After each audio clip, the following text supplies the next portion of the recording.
Hey, everybody. Jen Hatmaker here. What I'm doing right now is composing myself. And does it sound like that? Welcome to the For the Love podcast. Um, well, I guess like 60 seconds ago, I finished this interview. And now I'm sitting here fanning my face and pulling my crap together. Ooh, bit of a dream come true today. You just don't, I'm so sorry. You just don't get to talk to your mentors every day. You just don't get to do that.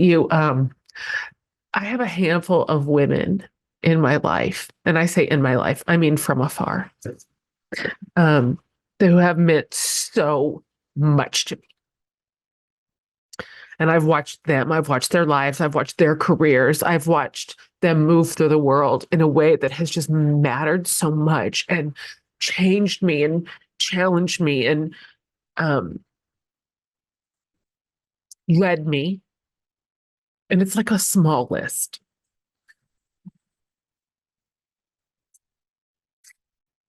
And absolutely on that short list is Anne Lamott. Absolutely. Those of you who know me well have been around my world. How many times have I talked to you about Anne Lamott? How many times have I written about her? I've got a whole section in a book about her, more than one, but I think I've written about her in 4 books. And we've never met. And today we met. And today she's on the show. And I'm obviously fine. It was just such a lovely conversation. God, Jen. She's just absolutely everything I have ever hoped for. So this is a bonus episode. And I mean, let it be said that when we do a bonus episode, it is bonus. And to be honest with you, Annie can fit into any series we may ever come up with. Her lived experience has so many levels. Women, as moms, as a writer, a creator, as a Christian, as an influencer, as a social commentator, as someone who experienced the pain and recovery of addiction, as someone who has sought therapy and found healing, single motherhood. She's one of the most incredible people out there. And somehow in her writing career, which is 45 years long, she has written about it all. And she does write about it all. And she makes us laugh and she makes us cry and she makes us feel seen and she makes us feel loved. There is nobody like Anne Lamott. And she insisted on this recording that I call her Annie and will say less. The very first book I ever read on writing, this is back in my late 20s, when I just started having the teeniest inkling that that might be my path, or I wanted it to be, or something. I don't really know. I read Bird by Bird. That was my introduction to Anne. And I've probably since read that book. I have probably read that book 25 times. And I'm like, wait a minute, who is this magical person? Like, who gets to write like that? Who are we allowed to talk like this? Like, are we allowed to be this unself-protected in the world? Are we I have now read every word she's ever written. And that's not a joke. Every book she's ever written, there's nothing in the world that I have not read that Anne Lamott has not written. So, and this is everything she writes. Fiction, she writes novels, she writes nonfiction. Bird by Bird is a book on writing instruction. It's she's not just a marvelous writer. She's just a marvelous human. So her 20th book, wow, is called Somehow. Thoughts on Love. Sums her up. It just hit shelves in April. And the one writer in the New York Times, and we talk about another one, but who, by the way, calls her a national treasure, says, in an era where so many books are DOA, dead on arrival, Anne's books are COA, classics on arrival. I mean, I just couldn't possibly agree more. She's special. She's so original. There is only one Annie. And she has meant so much to me. I tell her all this. I don't think I got through without crying. So sorry to let you know that this is not going to end. Since we started this podcast 7 years ago, I said in our very first meeting, they're like, Jen, who's your dream guests? And it was a short list and Anne was on it. So in year 7, dream come true. We know her and we love her and she's precious to us, and lucky us, she's on the show today. Please, this conversation is absolutely magic. It is like living inside one of her most delightful books. And at the end, she just says a thing to me that I can't even take it. So, woofed. Love her so much. Welcome, Anne Lamott. I am just so happy to meet you. You look great. God, you're such a babe. Oh my gosh. I don't know what to say right now. I'm so happy to meet you that I could just cry right in my chair. So I've wanted to meet you for so long. I can't even count the years. Why didn't you just meet me then? I know. Well, actually I did. This is too embarrassing to tell you. But years and years ago, 100 years ago, you were doing a book reading and signing in Austin. I don't remember which book it was. You were on a tour and we were in a bookstore, and I went with one of my best friends, Trina, because we're both moderately, even alarmingly obsessed with you. And so we went up and we listened like children at our favorite teacher's class. And then we got to meet you afterwards. And we just kept looking at each other like, we have to like, just be cool, man. You know what I'm saying? Like, just don't be a dummy. Like, just be a normal person. And we got up to you, and this is what I said to you, Anne, and I just can't even believe I'm telling you this right now. I said to you, my brain went blank, just blank. I had lost all words. I lost language. I'm a writer, didn't know any English words, and said to you, whichever book that it was out, I said, I saw this book in Barnes and Noble when it came out last month or whatever, and I read the whole thing at Barnes and Noble, like the whole thing, just sitting in one of their chairs. And so I basically told you that I read your book without paying for it and without buying it. And my friend Trina was like, I'm never taking you anywhere again for the rest of our lives. That is so funny. Well, I do want you to know I did buy it. Let me give you my cell phone number if you ever need me for any reason, and then we should start this. Yeah. I like this. I'm so okay. And please call me Annie if you're going to be. Okay, I'm going to call you Annie forever and ever. Okay. Okay. All right. Oh my gosh. Gosh.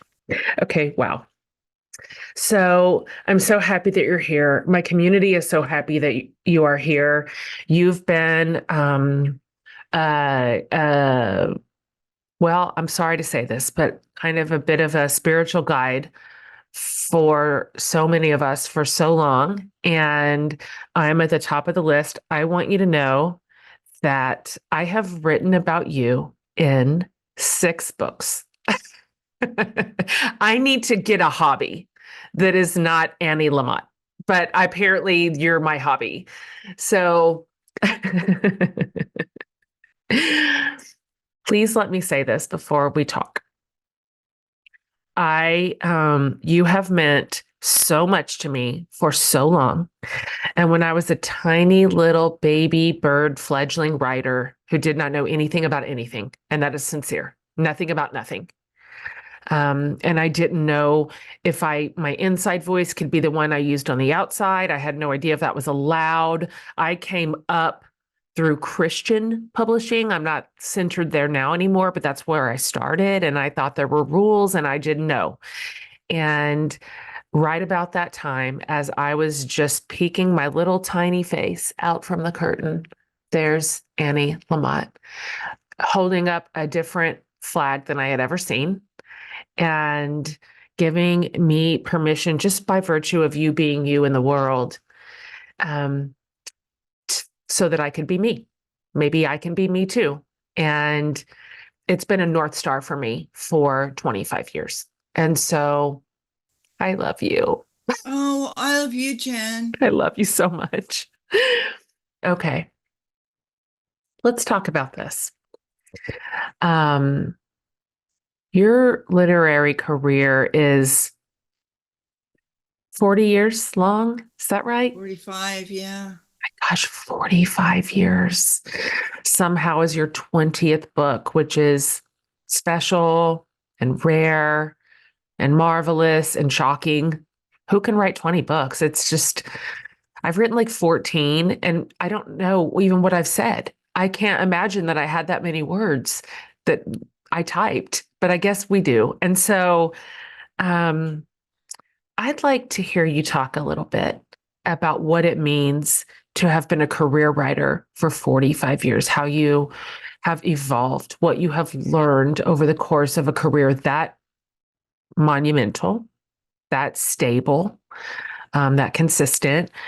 So, although your success, your audience stayed so stable, you've changed.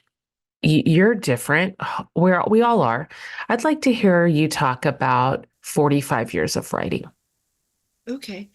Well, first of all, if you've written 14 books by your age, I'm 20 years older than you, so I have written a little bit more than you, but um, what it's been like is what you were talking about, like giving myself deeper and deeper permission to use my own voice and to try and to stop trying to get people to like or respect me or to think I'm more educated than I am, which I'm not at all educated, and to just get kind of cleaner in my own being so that I could write the deepest I could go while protecting my own privacy, but the deepest I could go in my own truest voice and just get that day's work done one day at a time.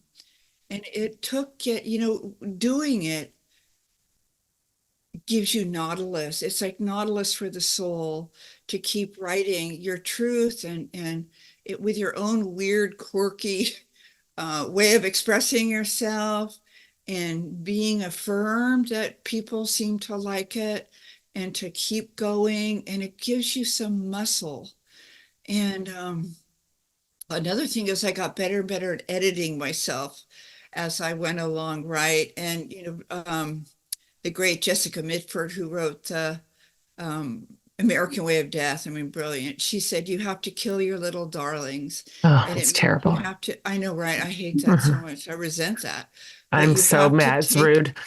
it's rude, but you have to take out the little pieces that you just thought are so adorable, so charming, so brilliant, such a great metaphor because they stick out if they're not in your voice and if they're not your truth. And I got better at doing that. And I got, as I got, and I got, I turned 70 a few weeks ago, and I have two people who can edit me now in a way that is like celestial because they can say, I'm going to love this, which 20 years ago, 30 years ago, if they said they were going to love a piece I'd written, let alone a book, I'd feel like, well, we can't be friends anymore because you're a asshat and you're just a bad person. And now when they say like Neil or my best friend who edits me, they say, I'm going to love this. And I think you get off the wrong track kind of early on, because what I was loving about it was what was so ordinary about what you were expressing. And you can't help but express it in a kind of literary way. But I think you got a little bit lost in the like something, the floweriness, and they'll say, I love this. This is right on. Do more, do this more. And I know, Jen, for you, every single time your ending is about 18 pages before you end the book, right? Or four Totally. pages, right? Totally. I But we can never always land the overwrite. plane. We write too long because Yes, we want to explain to people what we've written for that's 250 right. pages, I right? also So, want to explain to them how I want them to think about it. So I'd like to draw right. their conclusions for them also. Yes. Right. And how they should feel at the end of having read your book. Right. And so then the person editing you says, I love, it's kind of 8 pages before the end you have now. That sentence and that paragraph just stops on a dime. That's your ending. And at first you feel like, well, that I thought the last 8 pages were really valuable. And then what you feel that, and then you feel this flush, this bloom of gratitude that people will tell you the truth about what you've Mm, done. it's true. When someone else with a savvy eye and honesty can prune the tree at just the right spot, it does hurt for a second, and then it blossoms. There it is. There's the beautiful ending. I earlier on, I am learning to love editing. Early on, when I would get a manuscript back from my editor, these are accomplished people. These are people with literature degrees, and they're so smart and they're so cerebral, and they're dear to me. And I remember I would get the edits back, the developmental edits, the one that hurt the most, with the big cuts, the big changes. And I remember I'd have this process where I'd read every single one of them from beginning to end before I responded. And then I would just need to walk around the block a few times, and I would need to cry, and I would just think such bad thoughts about the editor. They're such a bad person. Like, that is a flawed character, obviously. They mean me harm, clearly. I don't know who hired this person. I'm going to pray for them, I guess, is all I can do. And a few blocks of that, and it starts to dissolve just a little bit. And by the next day, I can say, all right, fine. 8 pages earlier. That's right. That's right. Thank you. Um, Then you I, go, thank you, thank you, thank you, thank you, thank you, that's thank you, right. thank you. Thank you. Thank you. Thank you. And maybe you're not all having secret meetings about me behind my back after all. I'm not sure, but I could have been wrong on that. I'd like to hear how you have evolved also when it comes to um, feedback from your community, both the good stuff and the bad stuff. You positioned yourself in such an interesting little weird zip code where you write about faith, but in a way that only Annie does, only, and in such a outlier way. And so I remember, I mean, of course, watching feedback come from every which way on you and your writing and your words. And so I wonder how that has evolved for you, that relationship with like reader over 40 years. Mhm. Well, the first review I ever got, and this is 44 years ago, was for my first novel, which was called Hard Laughter. And it arrived in the mail because that was how things were done then, and with no warning from my agent. And it was a terrible review from Publishers Weekly. And it said, whatever meager charms I possessed as a writer were ruined by the constant show-offy overkill, quote unquote. And luckily, I was still drinking heavily at the time and I got through it. But then I got a great review in the New York Times from one of my very favorite writers, Ann Tyler, on my first book. And it was a rave. It was something that couldn't happen. So I had those two things back to back. And then the book hardly sold at all. It sold 3,000 copies. And then what I learned was that this was going to be what it was like. There was going to be a review that said whatever meager charms I possess were flawed by the blah, whatever that reviewer's pet peeve was. And then I was going to get some good reviews. It said, oh, she's really funny and, writing about real stuff. Well, you probably know that I got the single worst review of my life 2 weeks ago in the New York Times. Um, and I got it when I was 3,000 miles away from my husband and son and grandson and the dog. And so I was double doomed. I was doomed on steroids, and it was too early to pick up the 200-pound phone, which is usually my first course of response, because I was in the East Coast and they were in California. And I have to say, this is how I would answer your question. It was devastating, humiliating. She said my work was like embroidered throw pillows, and she mentioned my hair for the first time in 20 books in a review. It was humiliating, but it wasn't humiliating for very long. And in my 20s, 30s, 40s, 50s, and 60s, I don't know that I could have shaken it off 2 weeks later, 3 weeks later, a year later. And what happened was, you're at the age you are, but even, you have this kind of battered old toolbox of stuff that works.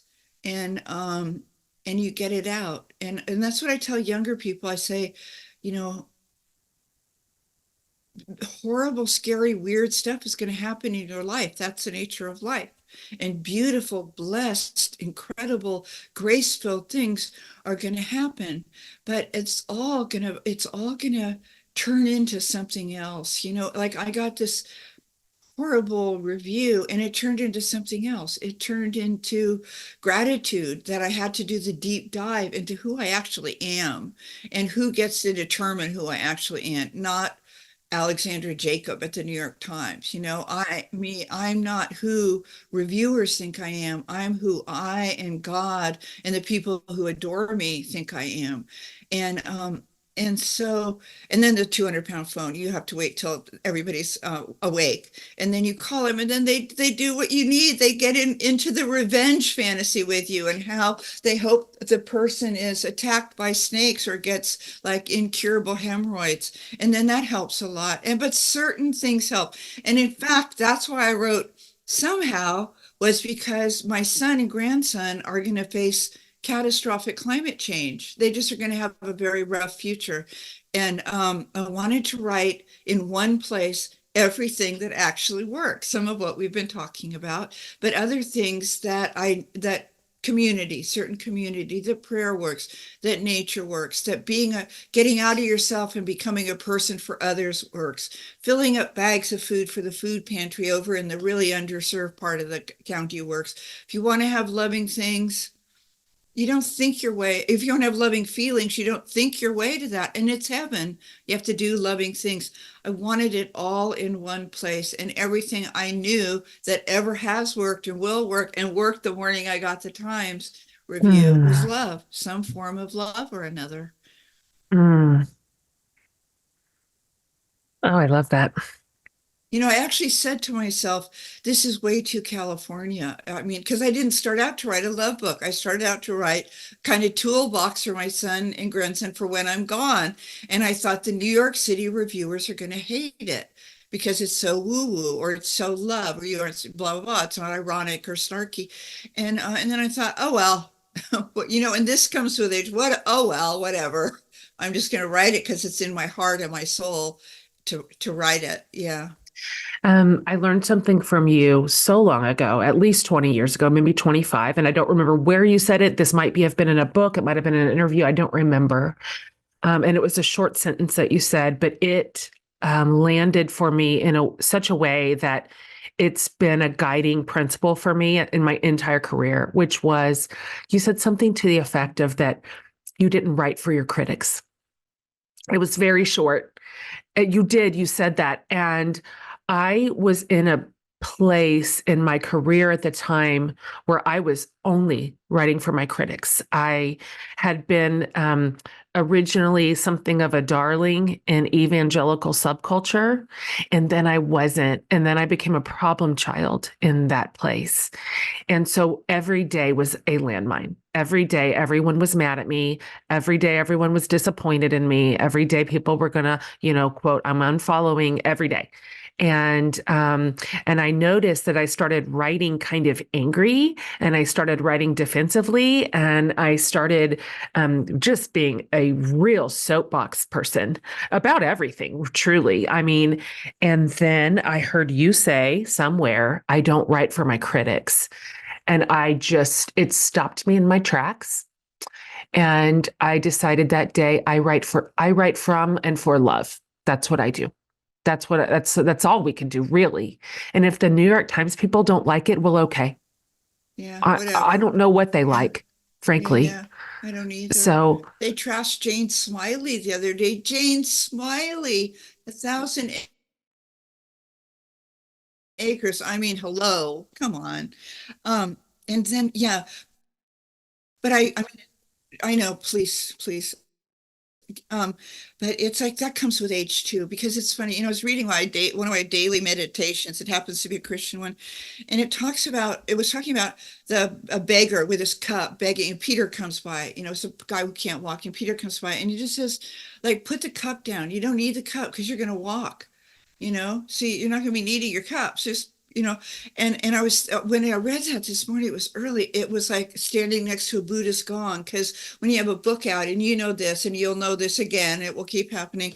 It's that you kind of run around with your cup out. Oh, please let them like me. Please like this. Oh, I have to check my Amazon numbers now. Oh, please let this happen. Oh, please let this, and it's like, God Almighty, I don't know how long I'm going to live. We're all on borrowed time, but I don't want to sit there feeling beholden to certain critics or whatever with my little cup. Please like me, please like me. And I just want to, and this morning, metaphorically, I just got up and walked. And I thought, whatever. And I thought, I'm talking to Jen Hatmaker. How could that have ever happened? And then and Neil will help me make it work, because I can't do very many mechanical things.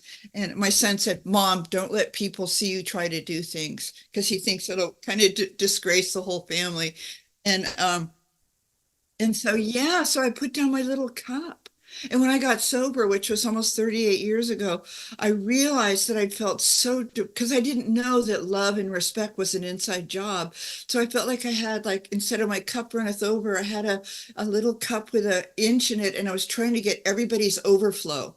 People that were famous or wealthy or gorgeous or powerful in some way that I thought that meant something. And I tried to get some of their overflow. And then once I started to work from the inside and to do this radical self-love and respect, now I have a cup. It's really full, and now I can say to the world, help yourself. Please have a sip. You thirsty? That's the message. If you're thirsty, I got some water for you. There's different kinds of water. oh, I needed to hear that today. That exact thing. Um, one area that you have accidentally mentored me in for a long time is your relationship with faith, God, Bible, church people, um, all of it, the whole kit and caboodle.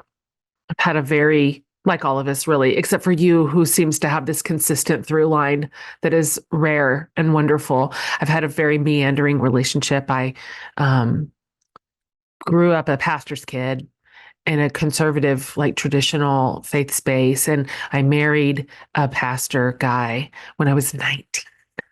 I was a baby. I was just a baby. I was just a literal baby.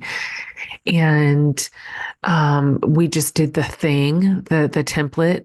And then we got very shockingly divorced 4 years ago. I did not see it coming. And it was very much a disaster. And we had been like pastory people. And I'm all over the place. And you taught me some really important faith principles. You didn't mean to. You weren't like doing a 5-point Bible study, but early on. And I'd like to hear your thoughts on faith a little, and what you know now that you didn't even know. I turned 50 this year, so you and I are 20 years apart. What do you know now that you didn't even know 20 years ago that you would maybe tell yourself in that year of your faith life? Well, I don't think I think at around 50, I started to realize how how little I knew. And that really helped me. I had a really tough perimenopause.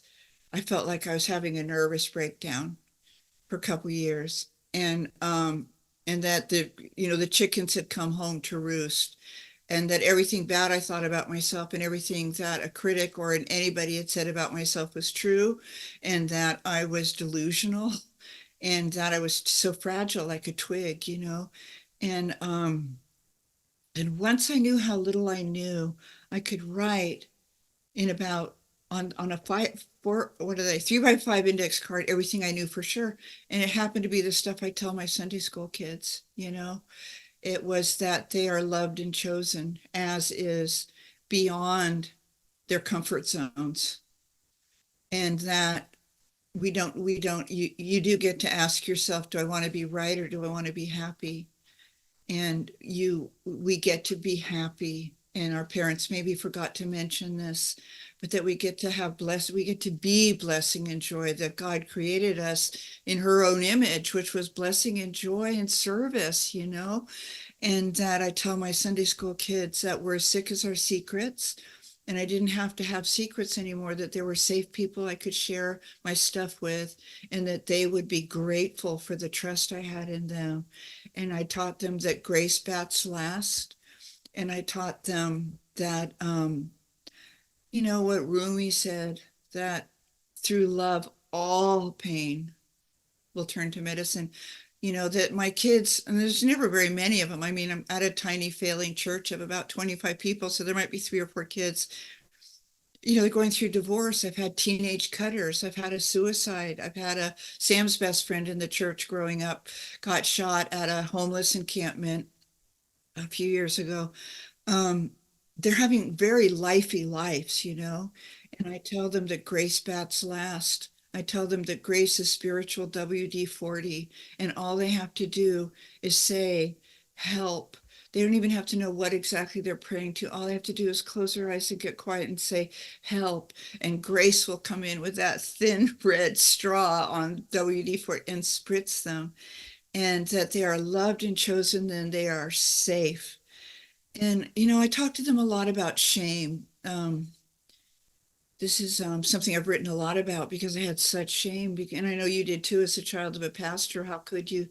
But I always tell them that story of that my Jesuit friend Tom Weston shares, that there's 5 rules of being an American grown up. 1, you must not have anything different or wrong with you. Just no flaws, nothing wrong with you. Okay. Rule 2 is, if you do, sadly, you need to get over it. You need to correct it as soon as possible. Okay. So do that. The 3rd rule is that if you can't even do that, um, you should pretend you have. It's not even an issue anymore. Thank God. You're over that silly thing. The 4th thing is that if you can't even pretend, then you should just not show up, because it's really painful for the rest of us when you do. Okay. And the 5th rule is, if you're going to insist on the right to show up, you should have the decency to be ashamed. And I had heard at 50, I got it. And it changed how I taught my Sunday school kids, and how I taught my writing groups. Was that was the main obstacle, and that there are tools out there to help you do the healing from that existential shame that a lot of us carried from early childhood. And that those involve love, and they involve telling the truth. And unfortunately, they probably involve some writing, either an inventory or a journal or a memoir or writing group. And and I realized at 50, My best friend died when I was 37. I know you've heard this story before, but right before she died, a few weeks before she died, we went shopping because I had this new boyfriend or had this boyfriend, and we were going to a Lucinda Williams concert, and he wanted me to wear a cute dress. He wanted us to dress up. I don't have dresses. I dress like John Goodman. And I went and got this dress with Pammy, and she was in a wig and a wheelchair. And I came out to model it for her. And I said, "Do you think this makes me look big in the hips?" And she looked at me so lovingly and she said, "Annie, you don't have that kind of time." And it radicalized me. It radicalized me. And so at 50, I think I realized that what your butt or thighs look like is 127th of what matters. What you'll figure out when you're shown the list when you get to heaven. It was 127th of what mattered here on earth. So those were things that I think I needed a little bit of age and recovery and community to learn. I needed women who had done the healing around Yeah. those things. Hmm. Yeah. I'm still I'm in the process of actively rejecting that line item while also um being its primary proponent. I'm doing both. I believe it. I still think it might be true. I hate it. We're gonna buck it. I'm somewhere in the messy fight. Right, I know. What happens is it's really is bird by bird. I mean, it's little by little. Every time we do the radical self-love on ourselves, every time we put on a swimsuit, no matter how we maybe forgot to go to the gym after we had the baby, in my case, 35 years ago, and we swim because the water is warm. We don't care what anybody thinks that we're doing Nautilus of the soul. Every time we take that action, we're doing some healing. And it just is little by little. I mean, if I were God's West Coast representative, a job for which I think I'm uniquely suited, I would have a magic wand.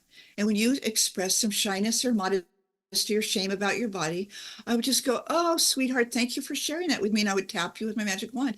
And then you would put on a bikini instead of a one piece, instead of with a miracle suit, right? And you just run and splash the Holy Spirit's water all over yourself. So, but the way it works is that we tell our best friends, we tell our girlfriends, we do the healing, we do some inventories, we do the deep dive, and we write about it when we feel, you and I, that's what we do. We write about it and we share it with others, because through love, all pain will turn to medicine. And what you've been through, what you're going through, will be medicine for a million women when they read how you came through. I know what it feels like to be in that cold, dank, you know, uh, pipe, drainage pipe, and you're crawling through on your elbows and you're really scraped up and you're scared and you can't tell what's in the drainage pipe with you, and you just keep going and you go towards the light, and at some point you remember you've been here before. You've been here before, and you keep going, and then you crawl out and you go, "Yeah, I forgot. But now I remember." What do you do? It's like Toni Morrison said, the function of freedom is to free someone else. It's not to go, "Oh, I got out. Yay. Now I'm going to go to, Target and buy," but maybe you do go to Target, but you also share. The function of freedom is to free someone else. This is what I did. I didn't give up. I prayed. I remembered. I breathed. I kept the little scared girl company. Mhm. I wonder, I'd like to hear you talk a little bit more. I'm thinking about somehow and how you are handing Sam and his baby and their baby what you know. This is the stuff that works. That's when it kind of trickles down to just a handful of things that have worked for a really long time, across generations. If you were going to pick a couple of those things that you think, if I had to hand somebody two of my favorite tools for what works, as the earth is getting hotter and democracy is, I don't even know. I don't even know if it's safe or secure anymore. And women are going backwards in terms of autonomy over our bodies and our health and our futures. And it's a scary moment. We're having a scary moment. And it's not, we're not being dramatic. It's existential and it's true. And so I have a tendency, because I love melodrama, to run around the yard and like rend my garments and pull my hair out and wax disaster. That's my way, is to go straight up into the rafters. Um, what are some of the things that work as we are staring down something of an existential crisis? Um, I wrote in Bird by Bird, which I think you said, I think that came out in 94 Oh, or 95. I've It's read it 30 years 25 old. times. Yes. It's 30 years old. Yes. Um, um, I wrote, we don't have to ask ourselves any longer if the sky is falling, because the sky has fallen. And that was right. And that was 30 years ago. And I don't think, for me, not to name names, but things have gotten a little more tense, let's say, since Trump and MAGA. Um, and so, I mean, that's the whole point of the book, is that what the F, what now? What do we do? Um, and the answer is we breathe. Go left foot, right foot, left foot, breathe. We do our own healing. If we've got a problem, you know what we have to do. It's horrible. It's going to wreck your day. We have to go look in the mirror. We have to look at our own craziness. We have to look at our own addiction to, I have to, everything I say is about me. We have to look at our addiction to the drama, into the energy, the adrenaline and pump that we're hooked onto, and then the endorphin pump we're hooked onto when things get a little bit better. And we have to have, I heard in recovery, 35 years ago, the willingness comes from the pain. When we've made ourselves crazy enough by our own craziness, we stop and we breathe. Left foot, right foot, breathe. And then we pray and we say to God, I am in a hole, and I think we're all in a hole too deep to get ourselves out of. Could you please get back to me later? Right after lunch would be great. But it doesn't often come right after lunch, but it will come 100% of the time. There's something about remembering Susan B. Anthony's grandniece, whose name coincidentally is also Susan B. Anthony, said, she's a sober therapist, and she said or wrote years ago, we remember to remember. We remember. We remember the end of the world. We remember the Iraq War. We remember when the nuclear power plant melted down in Japan. We remember election night 2016. We remember that we couldn't go on, that we literally felt stunned, like by a taser. What worked? Each other. Crying always works. The culture started telling me, and I'm sure your pastor father told you at a very early age, oh, stop that crying, or I'll give you something to cry about, or that your faith is shaky. Your faith is shaky because you're crying, and that God is, and it's like, thank you for sharing. Crying heals us, hydrates us, moisturizes us, baptizes us, and it waters the ground, the earth at our feet.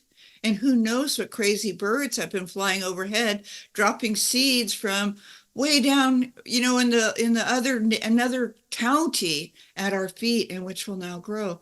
So we know that crying is good, and we know we can pick up the 200-pound phone. And I would call you. I gave you my number. You can call me, and I would say, you know what, Jen, I'm not okay. Do you have a minute?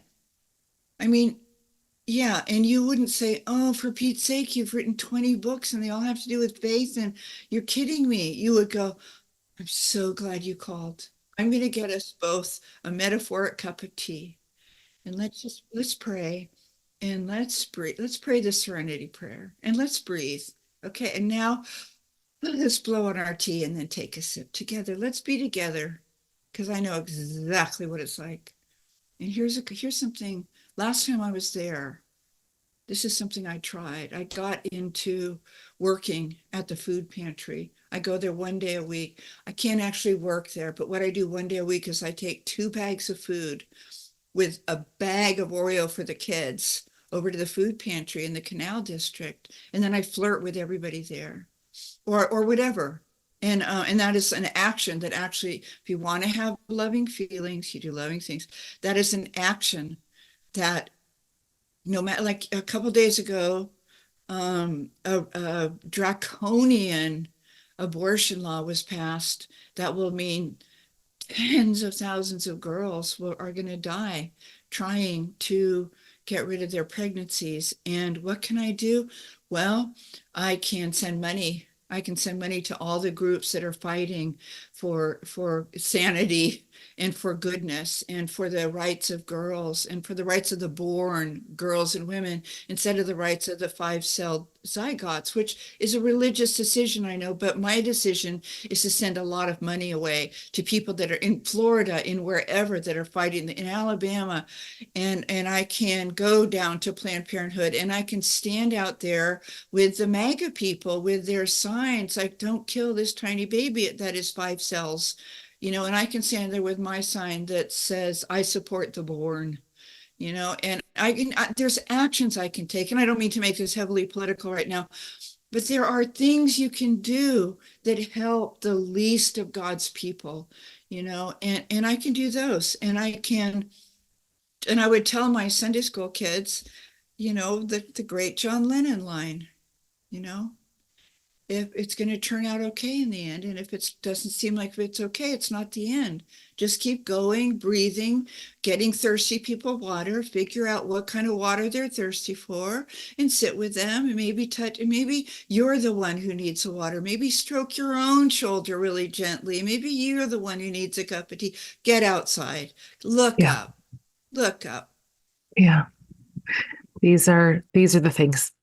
They're not super sexy or I've always been on this quest for like the the secret formula for making bad things end or bad things better, whatever, however it's going to go.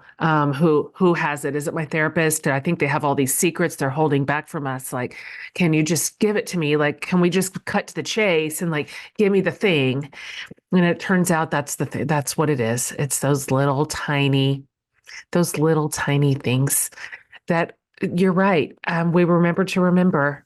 Yeah, I heard a great line. I may have already just said it to you because I've been on the road I was in 17 cities in 19 days and I'm old, and that's my excuse, and I'm sticking to it.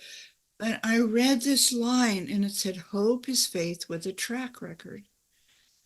And that ties in with remember to remember, because if you remember the times that your faith in the goodness of people, your faith in that my husband always says life tilts towards the good, that if you have faith, you remember times where faith gave you hope, you're going to be okay again. Emily Dickinson famously said that goodness causes hope to reappear over and over again. Just goodness. Look, that guy who helped Bill Wilson get AA started when he said to Bill in 1935, sometimes I think that heaven is just a new pair of glasses. Put on a different pair of glasses. I have 2 pairs so that I can ritualize that. My son says these make me look more glamorous. I'm sure you would agree. And I have these wire rims that he says make me look smarter. But so I physically change the glasses so I can see the goodness. I can see grace all around me. Like I can experience it like Wi-Fi. Love. That's what the book is about, that love is all around us like Wi-Fi. If we stop getting stoned on our own thirst for drama and trauma, and 2 other things quick. I know we're probably running out of time, but if we got a problem, we look in the mirror. What I keeps coming up against is these 2 things that I had as a tiny child. And I had migraines at 5, and I don't think my parents noticed. And it was OCD, and I would turn on light switches 17 times before I could sleep. And I don't think my parents noticed what their way of life had done to their children. Like you didn't notice I have 2 brothers. You don't notice how your kids are.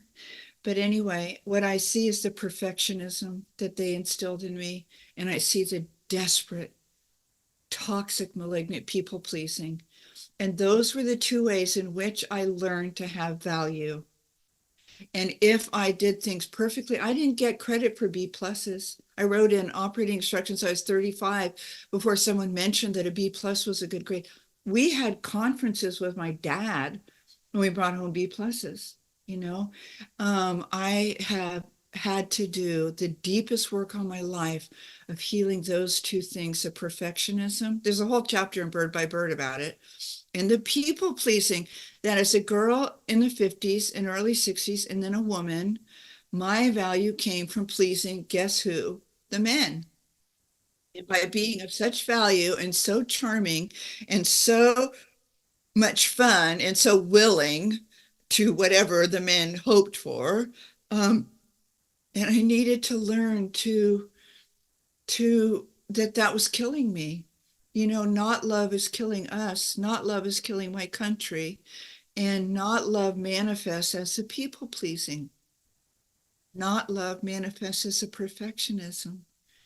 And what love manifests as is, I wrote about this in Bird by Bird more, making more mistakes, knowing as a writer, and this is true for you, that a pile of papers and notes and index cards is a fertile field.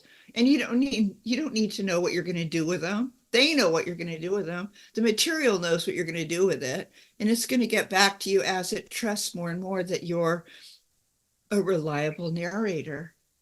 Hmm. That for me is very resonant. I've always accessed what I thought was my worth through what I accomplished, through how pleasing I was, and specifically how non disruptive I was. I've always felt like that was, I guess, my offering to the world was to just be not disruptive. So, whatever it is you're doing or saying or thinking, however harmful or however whatever, um, I I will not be a fly in that ointment. I will make this easy. I will grease the machine. And so it's been the work of my lifetime too, to dismantle from that toxic place. And it's interesting to discover that on the other side of that, um, when you're just a more genuine person, it's a lovelier way to live. Turns out, and also my relationships are better, not worse. So I always thought I would be the problem in the relationship, but turns out my relationships are truer and safer and more loving, sweeter. Yes.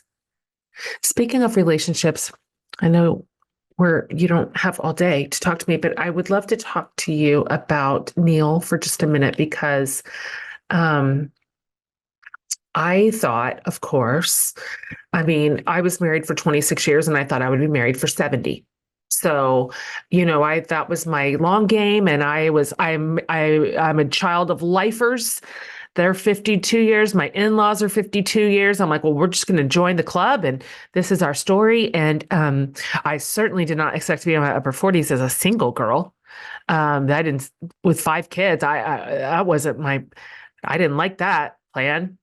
Um, and so wonderful, this wonderful thing that we've gotten to watch with you, falling in love with Neil in your 60s it's just, it's so marvelous that I just could just spit. I could just spit right on the ground. It's just so lovely. And I just have a million words for it, but um, I just kind of want to hear you talk about it for a minute. Like, didn't see Neil coming.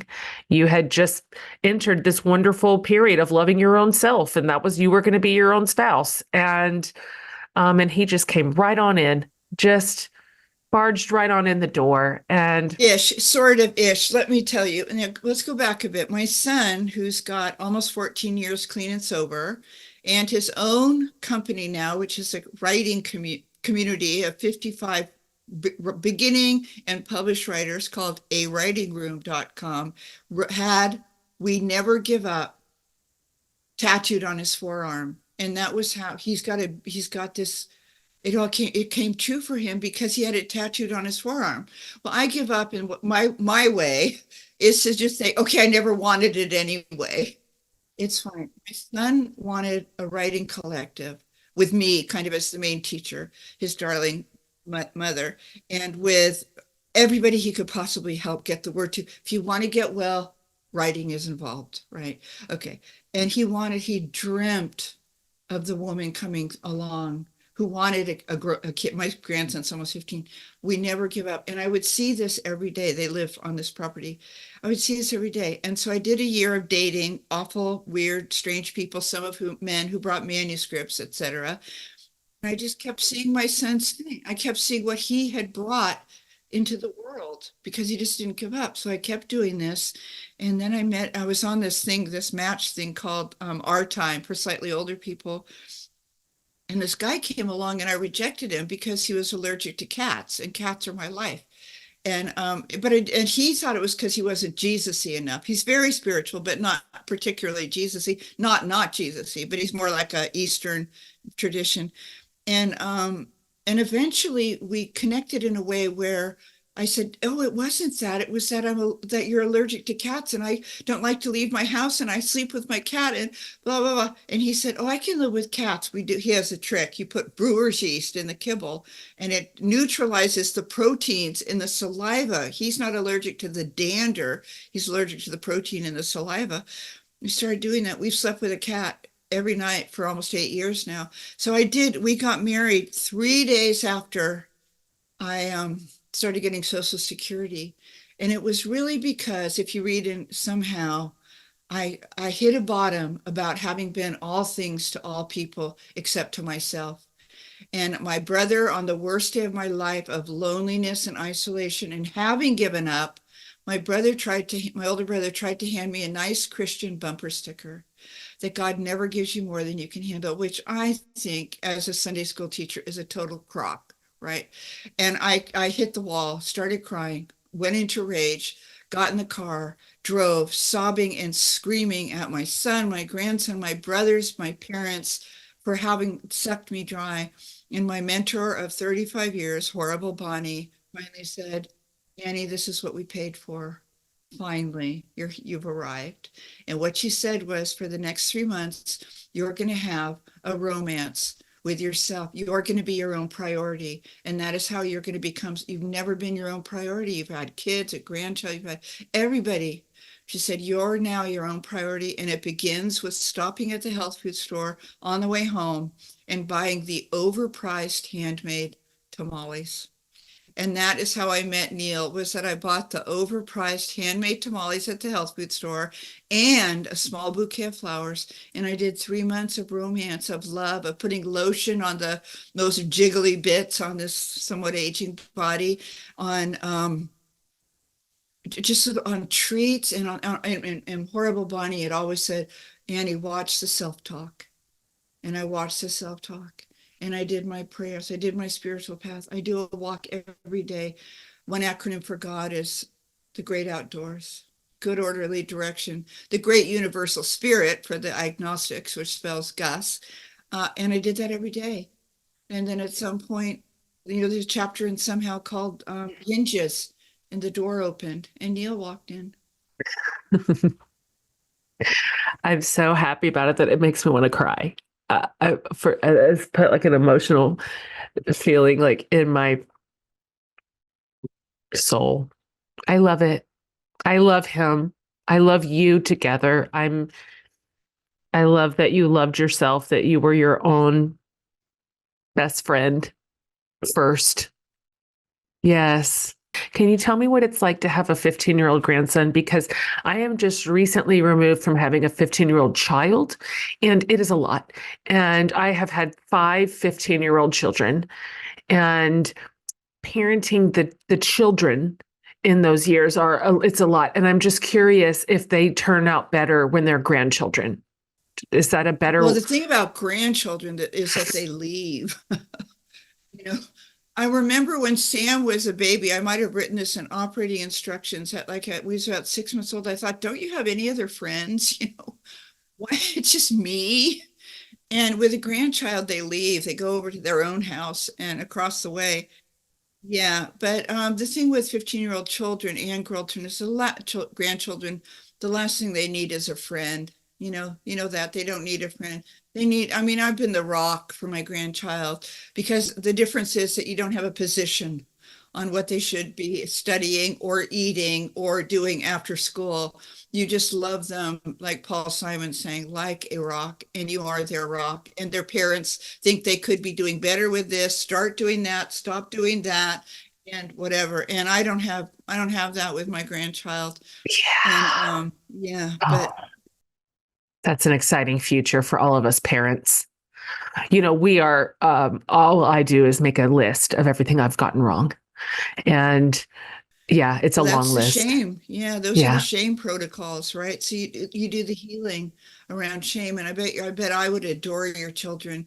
And if your children were in my Sunday school class, they'd be really polite and good with me, and they would think I was marginally funny, which they probably don't with you. And we would talk really great. All kids love the stories about the bad people in the Bible, the crabby people, and the bitter people, and Jonah and the older brother and the prodigal son.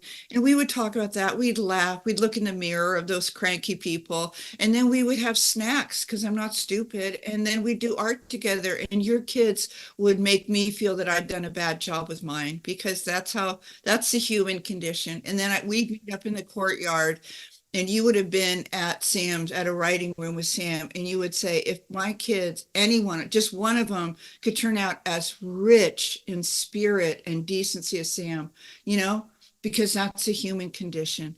And so, you know what I'm going to remind you of? Watch the self-talk.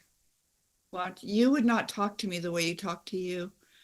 You would say, wow, you said, you're a hero to me. I just love you, and now I'm sincere that you can call me if you need to pray about something, or if you just, I call my best friend, I go, I hate everyone in all of life. And she'll say, I'm so glad you called. I'll come get you. We're going to go to Costco, and she would say, and she would bring me chai. And that's what I would bring. I would bring you metaphoric chai if you called me in that condition. And so watch the self-talk. Last question. You talk a lot, and you have talked for a very long time about how important it is just to do this daily work of just seeing ordinary miracles like in ordinary life, just walking around in our little towns and in our little houses and with our little pets. And so I would just love to know as we wrap it up here, what is one of your like most delightful, like lovely little adorable miracles you have seen lately where you just go, well, look at that. Look at that. Hmm. Well, I saw my son find the woman of his dreams. It was like, because he's clean and sober, he's in recovery, he goes to church. He doesn't quite know what he believes, but he goes to church. He's doing a beautiful job most day. I mean, some life can just get so lifey on us, right? In the blink of an eye. And some days are just too long. Okay. I think that's in the Bible, right? Your father would know. And no matter what, he does the best he can. And when he needs to make amends for making a mistake, he makes amends. And he'd been with other women, and and about 2 years ago, it was like there was a shape that had been waiting for him all along. And it had to do with a writingroom.com. And then a woman who loved a writingroom.com and who is now his fiance and the CEO. Okay. She is now his fiance and the CEO of a writing room. Now, my son was living in the Tenderloin, and he was in jail. I left him in jail one night because I felt that if I fished him out and neutralized the consequences, he might not be alive, right? And there's a shape that's waiting for you, Jen, that is the equivalent of finding the woman who's going to be your fiance and the CEO, but probably be a man. and it's waiting for you. And what we do in the meantime is we do the healing. We do the deep dive into the obstacles to radical self-love and to just surrendering, surrendering, surrendering to the path of goodness or God or the holiness. You know, the first thing God says to Moses is, he says, take off your shoes, you know, feel the earth beneath your feet. This is holy ground. And that is what God has for you starting right now, you know.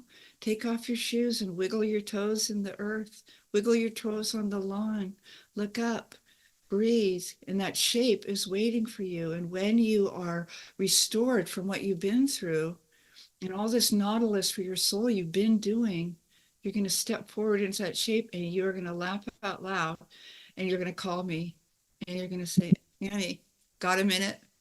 You were right. Okay. Yeah. That's so good. Thank you. Thank you for that. Thank you for being here. Thank you for this hour. I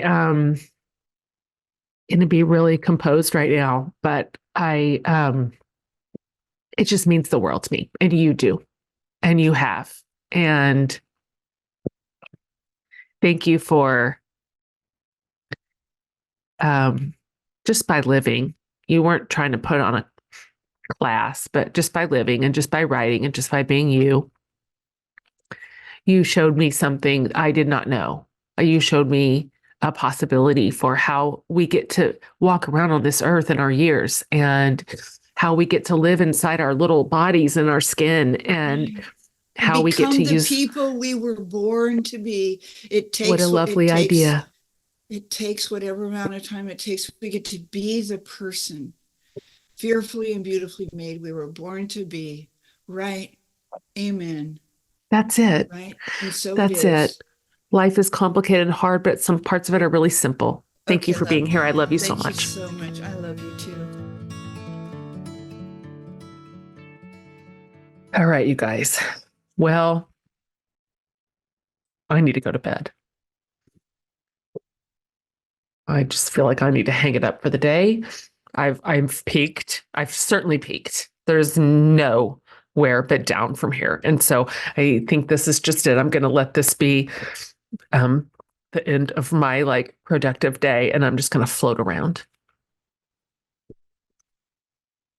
Let's give our favorite people their roses while we can. I'm so happy I got to tell her what she meant to me. You guys, I have her cell phone number. I just don't even know what to say. So I need a medical assist, to be honest. If there is a chance that you have not read Anne Lamott's work, oh God, get excited. Go to jenhatmaker.com under the podcast tab, and I will list everything for you. Her books, her stuff, her socials. This is one of the most wonderful human beings, and her writing is everything. So I will round it all up for you. Make haste. Make haste. You can thank me later. I hope you enjoyed this episode. I'm never going to forget it. All right, you guys. Love you so much. See you next time.